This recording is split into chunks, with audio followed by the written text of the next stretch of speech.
unfailing, and we are more than conquerors. Savior, in you our future is secure. By your power, we will not be shaken. We will not be silent. Sin is powerless. Our God is for us. Consider all that He has done. Our sin He carried, and by His wounds we've overcome. Now we stand redeemed, and we are more than conquerors. Savior, in you our future is secure. By your power, we will not be shaken. We will not be silent. Sin is powerless. Our God is for us. We will not be broken. He won't be defeated. Death is powerless. Our God is for us. We will sing, sing out, sing for the hope that's found in His love. We will sing, sing out, sing to our God. Oh, we will not be shaken. We will not be silent. Sin is powerless. Our God is for us. We will not be shaken. We will not be silent. Sin is powerless. Our God is for us. We will not be broken. He won't be defeated. Death is powerless. Our God is for us.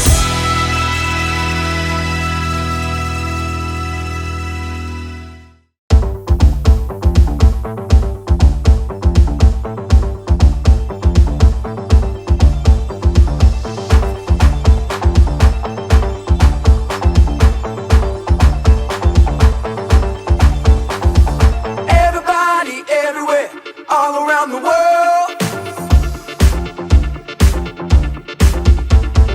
Listen up right now, because I got something to say, and it will be heard. I made up my mind, not afraid to show. That's right, gonna leave the past behind. Gonna let the whole world know I am who God says I am. Let me tell you now. I am who God says I am. I am forgiven.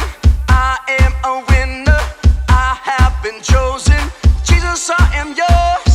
Jesus, I am yours. Forever. Jesus, I am yours. Forever. I am.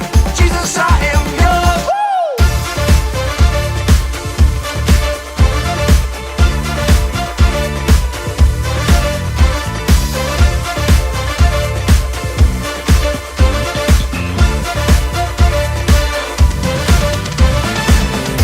I belong to the one who saved me. I belong to the one who gave His life. So I will take my place. I will stand and say, Jesus, I am yours.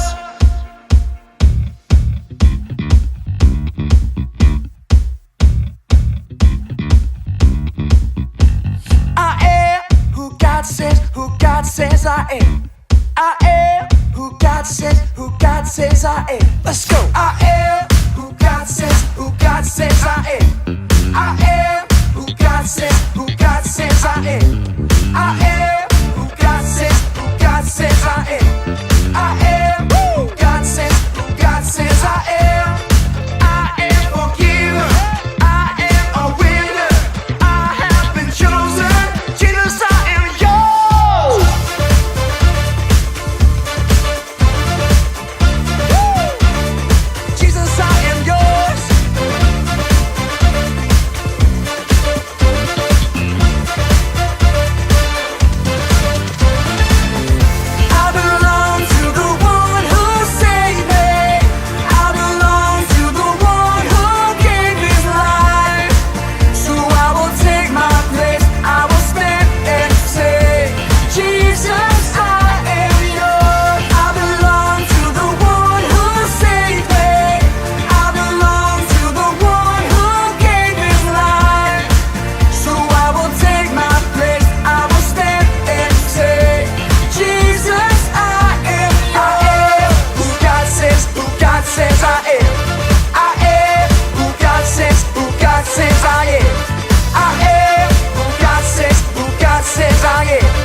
You're the best around. Not gonna feel too good to do. Hey everybody, my name is Graham, and today I'm following in the groundbreaking footsteps of my ancestors. I'm making a mixtape. You see, back in olden times, when someone wanted to listen to music, they needed one of these cassette tapes. And if you were fortunate enough to have one of these dual cassette recorders with high-speed dubbing, you could put up to 90 minutes of your favorite songs onto one rad mixtape. I'm making this mixtape for my friend Erica, who's been running a lot of 5Ks lately. The Eye of the Tiger. And I'm only picking super encouraging songs. That way, Erica will have confidence. Confidence is learning to see yourself the way God sees you.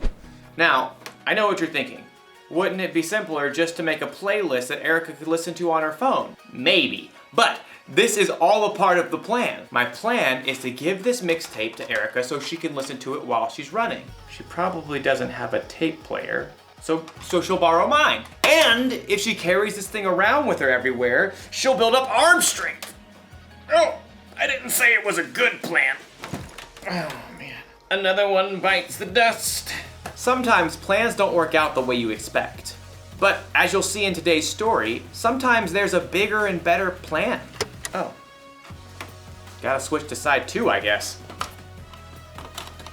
How did people even survive back then?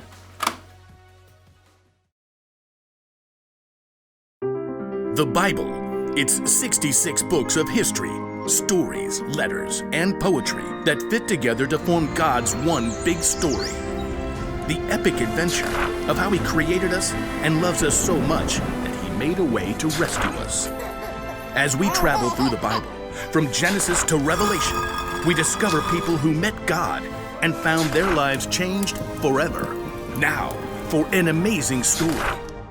Inspired by the book of Joshua, chapters 5 and 6. For 40 years, God's people wandered the desert. At last, they reached the land that God had promised them. Joshua led them to the edge of the rushing Jordan River. The priests will carry the ark of the Lord. The ark was a beautiful chest that reminded the Israelites that God was with them. As soon as the priests step into the Jordan, it will stop flowing. Sure enough, as soon as the foot of the first priest touched the edge of the river, the waters parted. God's people crossed on dry land, just as God had led them through the Red Sea 40 years before. God did this so that all the nations on earth would know that He is powerful. Soon after, the Amorites and Canaanites living in the land had heard what God had done.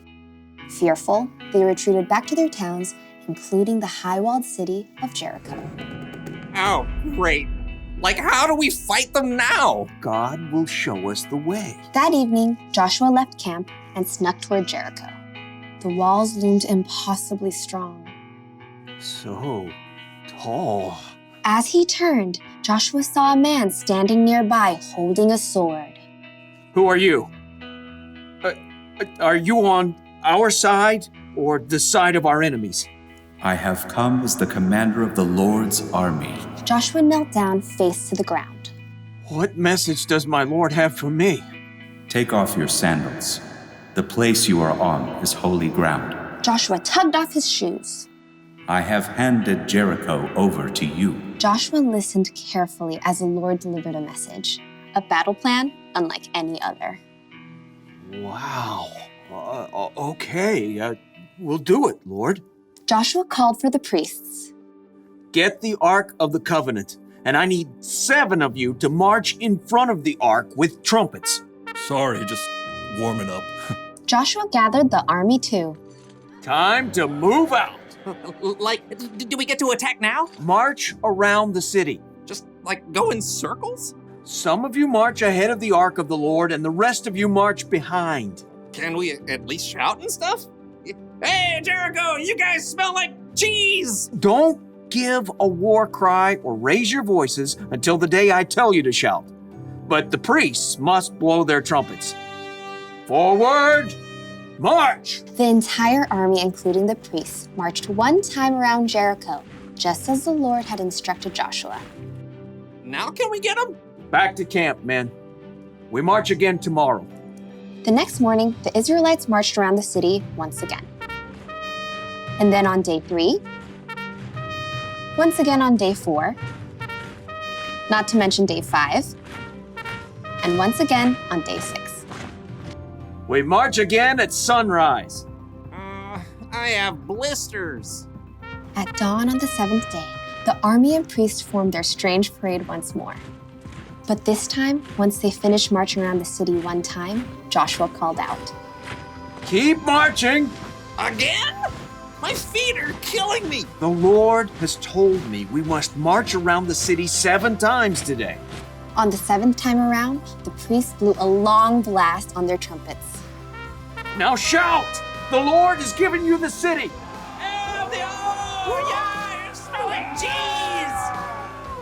As the shouts of the Israelites rang out in the clear morning air, something incredible happened. The massive walls of Jericho began to tremble. The gates shivered and quaked. Jagged cracks ran through the heavy stones. Rocks began to tumble from the tops of the walls.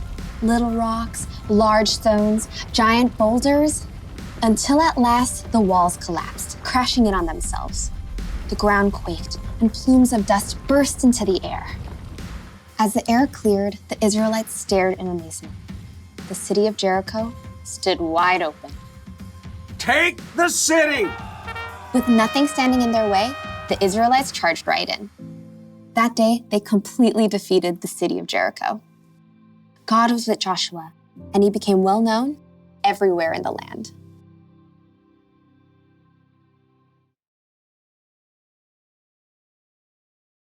When God told Joshua to take over the city of Jericho, Joshua probably thought of a battle plan. And I bet his battle plan didn't involve marching around the city wall for a week blowing trumpets.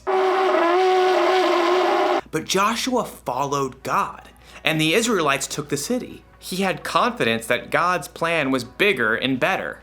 And that's not the only time God proved his plan was better. When Jesus, God's son, died on the cross, Jesus' disciples had to wonder, what is God thinking? Then in 3 days, when Jesus came back to life, it all became clear. God's plan is always better. The truth is, none of us know what the future holds. Your family might have to move out of the neighborhood or out of the state. You might get sick or break a bone. You might not get put on the team you tried out for. But when things don't go according to your plan, that's when you need to remind yourself, God's got you. You may not always know what God's plan is, but keep following him and have confidence that his plan is bigger and better. That's the one thing to remember today. God's plan is the best plan. My plan to make a mixtape for Erica is not the best plan.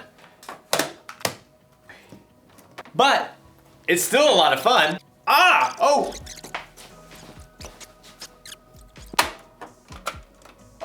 no, it's unraveled. Oh wait, no worries. I've got an idea. Huh? Just like my ancestors. I'll see you next time.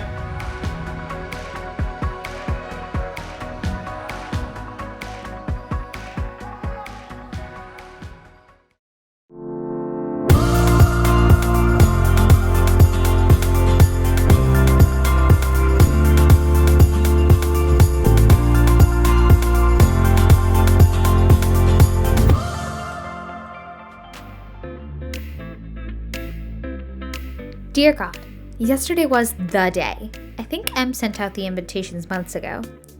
We all knew that her birthday party was going to be huge. Every girl in class got an invitation, and Em always threw the best parties. I don't know when I started getting nervous. Maybe the day before, maybe 2 days before, but I really started freaking out Friday morning. I mean, Em always looks so fantastic. The invitation said dress to impress, and all that I had was the stuff in my closet. I don't know if dress to impress meant crazy, or cool, or high fashion. I wasn't feeling good about any of it. My stomach started hurting because I was so nervous. Just when I was texting Em that I couldn't go is when Gina came in. God, I haven't always thanked you for my sister, but I should have. She's amazing. I mean, I knew she would help me to look awesome, but the huge thing she did was remind me that I didn't have to compare myself to anyone. You see me and you love me. Please help me to always see me how you see me. Or at least always send my big sister to remind me. Love, Tatum. I can't stop singing, singing, singing about you. I can't stop shouting. Whoa! I can't stop, I won't deny it. Nothing's ever gonna keep me quiet. You have saved my life. I can't stop singing. Whoa, whoa, whoa. I can't stop singing. Whoa, whoa, whoa. I can't stop singing. I was lost with blinded eyes, searching for the meaning of my life.